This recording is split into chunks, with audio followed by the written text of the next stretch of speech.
Very exciting. It's crazy. Look, if you're at home, I'm as shocked as you are that I'm here. So, I've come to this building for a long time, and so it's unreal to be here at this Saturday Night Live, which is crazy. It's all right there. My name is Nate Bargatze. I'm from Tennessee. I'm from the 1900s. And, I just think you got to say it. Like, the world is so future now, and I feel in the way of it. Hotels are futuristic. Like, you go, you take a shower, the shower's enclosed, but now a lot of hotels have half a glass, and water gets on the floor, and that's the future. That's what they want, and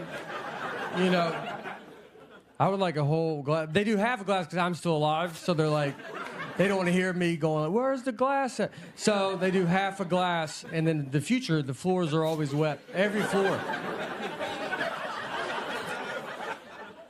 I mean, I'm 44. My daughter's 11. When she's my age, it will be 2057. I don't even believe that's a real year. My movies didn't go that high in fake years. How am I going to talk to someone from 2057? I have more in common with a pilgrim.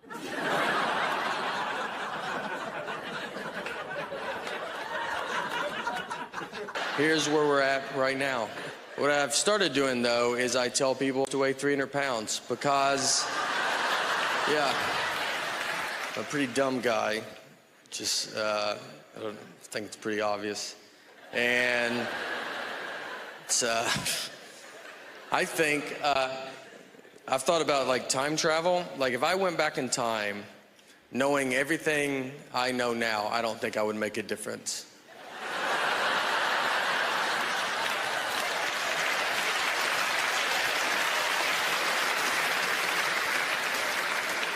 I don't think you would even hear about it. If I went back to the 20s and I saw some guy on an old phone, I'd be like, hey, eventually they have phones you just carry in your pocket. And he'd be like, yeah, how do they do it? It's like, I don't know. I don't know doing it. It's like a satellite or something. And they'd be like, what's a satellite? Well, I shouldn't have even brought that up then. It's like a round metal dish or something that's got to go pretty high in the air. I honestly don't think I could prove I'm from the future. I mean, they would want some proof, Who's the next president? Oh, boy. What you have to do, you have to mail your birth certificate in. Some moms give their children their birth certificates. That's why I get nervous as I get older, because I am already not smart, and I'm in my prime right now.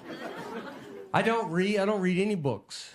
I don't do it. And I think that matters. I do think that matters. Reading, I believe, is the key to smart. That's what I've always said. And I don't do it because every book is just the most words. It doesn't let up. I mean, every page is more words. It's like, what are you talking about there? Put some blank pages in there. Let me get my head above water for 2 seconds. I did. Thank you. It's been a reading joke. I want to learn more about history because I don't know anything, and so I'm trying to figure it out. I can tell I don't know anything about history because every history movie I watch on the edge of my seat. What is going to happen? I don't know. I watched the movie Pearl Harbor, and I was as surprised as they were. Just crazy. All right, we've got a great show for you tonight. We've been married 12 years, and our wedding, we took a trip to Florida, to Fort Lauderdale, and her and our daughter are flying from Nashville, where we live, and I'm flying from Detroit. We're meeting at Fort Lauderdale's airport. I have to find them when they land. So I called her because I was about to take off, and I was like, all right, what time do you guys leave? She goes, noon. And it was 11:30, and they're still at home. I was like, Laura, I don't know if you even know what an airport is. but if that plane was in our driveway, I don't think you could make it.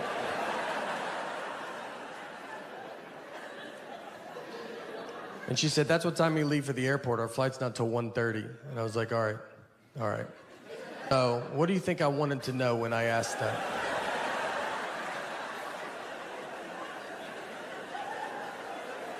Is that what you thought the best time you could give me was a time that means nothing to nobody? What time did you go to bed last night? Just tell me that. I'll just look up all the planes that land in Florida, and I'll guess which one I think you're on. She said, I'm sorry I don't talk the way you want me to talk. I'm like, I want you to talk like a regular person, all right? Like you've been around people before, you know? We didn't talk in Florida, I'll tell you that.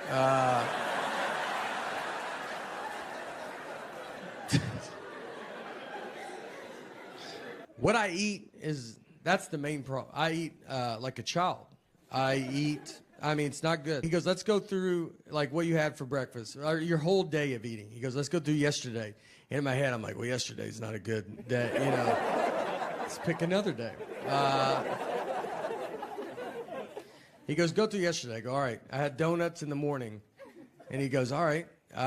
Was it like they were just out or something? I go, no, I drove to it. I drove to it, and he's like, is it on your way? I go, no, I was late to where I was going because of it. He goes, what about late night snacking? And I was like, well, I had Sour Patch Kids last night. He goes, did you watch a movie? I go, no, just regular TV. And ate only, he's like, the little kid bag? I go, no, it was a bag. It was a bag of them. If you saw it without a label and someone said, hand me that bag, they wouldn't be confused on what you were asking. I always have trouble going to sleep, and I swear every doctor, it's like I eat Sour Patch Kids and have soda, and I'm like, what's going on, man? I can't. Dude, at night, my brain just doesn't stop. And you're like, yeah, dude, you can't eat Sour Patch Kids in bed. Maybe that's a problem. Went to Australia as well. Australia's very far away. I'm gonna tell you, our Earth is bigger than I thought it was. We flew 16 hours, over 500 miles an hour. Barely made it, barely. I think we went the wrong way as well. On you know? I live near Montreal. I've been here a few times. Last time I was here, had a bit of a too much of a good time. Is that how you should say it?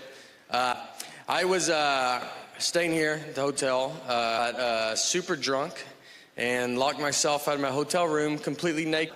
And I remember getting all the way out, and then I hear the door shut, which is the most boring noise I've ever heard in my entire life. So I'm standing there, I'm like, what are you gonna do? And I was like on the 7th floor, and I was like, oh, window, I'll just jump out of that, you know? That's easier than talking to my wife about this. And I looked to the left, and there was a cleaning lady, and she's just staring at me. And I'm just like, doing here? And you know why she's there? Because it's like 11 a.m. That's why she's there. That's how far in the day it was. And I looked at her just like, you know, what are you gonna do? Like, this happens to the best of us, right? And she was like, it's never happened before. And I don't even have I don't have like a body either that's like, you're welcome. You know what I mean? Like I did her a favor. I was like, come on, it's your lucky day, all right? Take it in. I do nothing to try to lose weight. I'm just kind of riding it out, seeing what. 0 laughs. I mean, nothing. And I'm not doing new jokes. I'm doing the greatest hits. I told this coffee with milk story 3 times.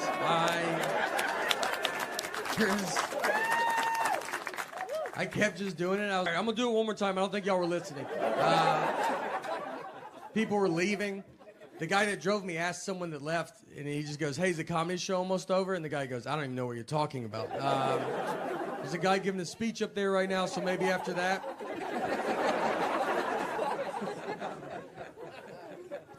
So we get, and then the guy comes up, you know, I have to talk to him. And I was like, look, I'm sorry, man. I used to be able to do comedy, and I lost it. You know, it's over. And he was very nice. He goes, no, it's all right. Nothing's your fault. And I was like, all right, I don't know how that's possible. And he goes, well, when you were up there, I remembered that most of my employees do not speak English. And I was like, all right, yeah, they'll do it, you know?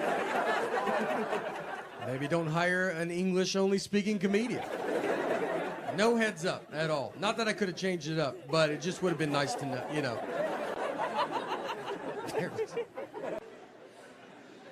I've never received mine.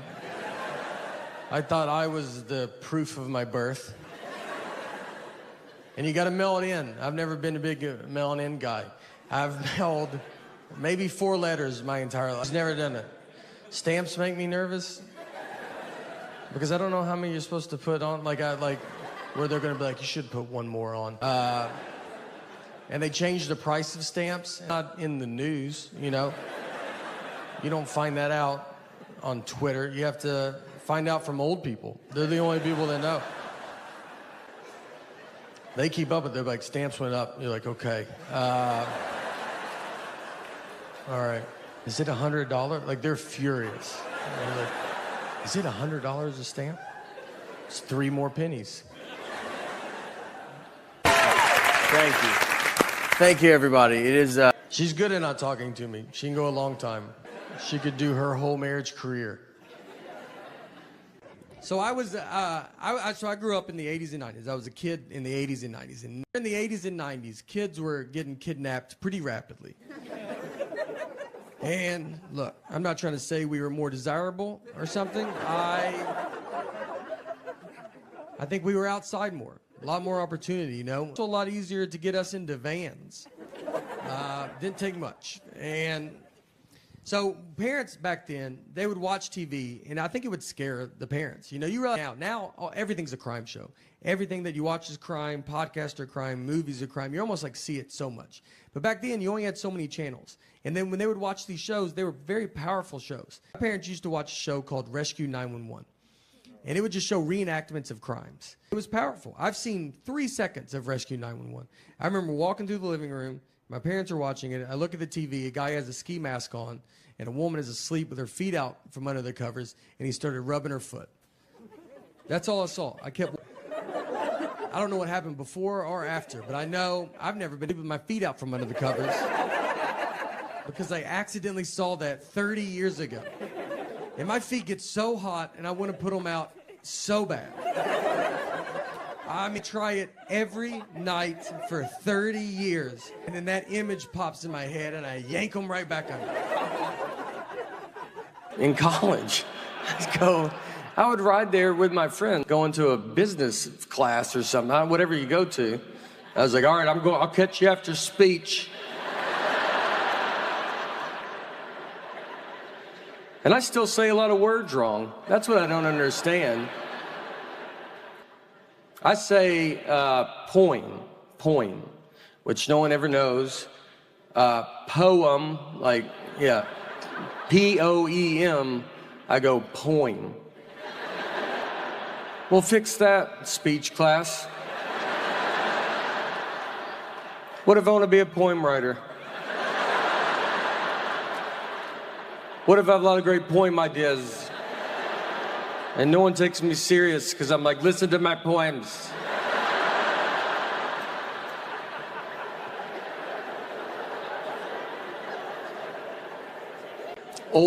I say ol, super southern one, oil. I don't even know how to say it like how to y'all. Oil, O-I-L. Yeah, guys. I go motor oil, like tin full. I mean, Southern Community College, that should be mandatory. Did they fix that? They should write OIL on the board. And I just go, oil. They go, all right, we're going to take care of that, all right? There's a pretty good chance you're going to be working with a lot of that.